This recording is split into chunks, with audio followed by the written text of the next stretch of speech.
Hey guys, today's word of encouragement is about your self-image.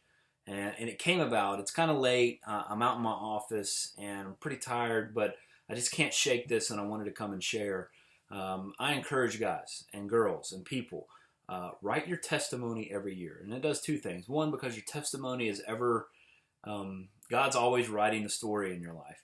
And so it's awesome to keep that knowledge and write that every year. But it also serves as a purpose to remember what God's brought you from.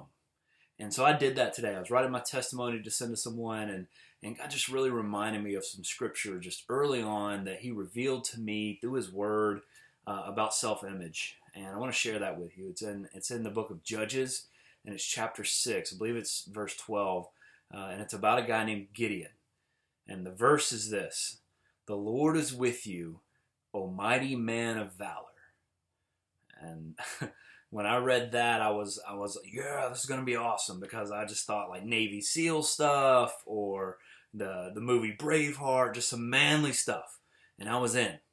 And so I kept reading the story, and it turns out that Gideon was a coward. In fact, the Bible talks about him being the least of the least. His tribe was the least tribe of the area, and he was the least of his father's house. So he was the least of the least, and yet the story opened with he was a mighty man of valor. I was so confused, and I was like, what? What I learned was awesome.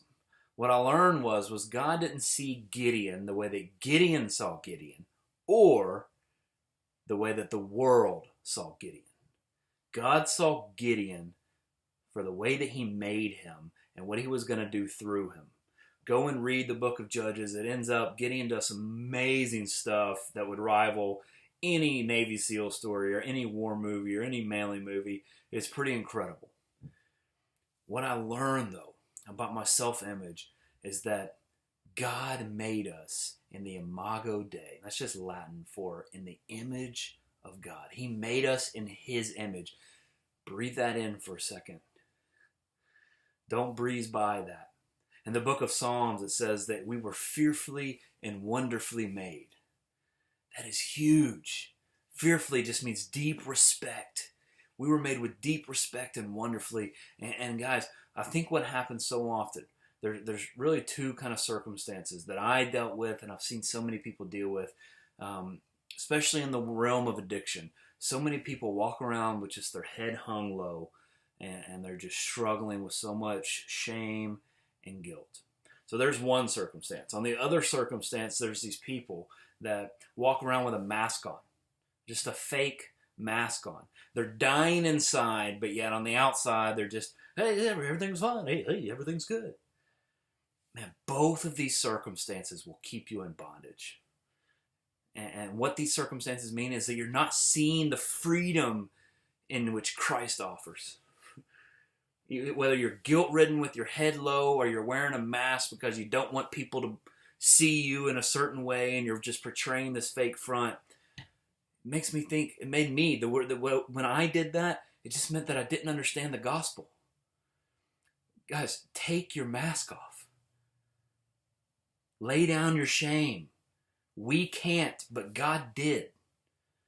Jesus came and died for all of our imperfections. And what I want to say is, rise up, mighty man, mighty woman of valor. Rise up. You were made in the image of God. You were made in the imago Dei, and that means something. That means something. It's not what you think about yourself. It's not what the world says that you are or what you have to always be. You were made in the image of God. That is powerful. God will never leave you. He'll never forsake you.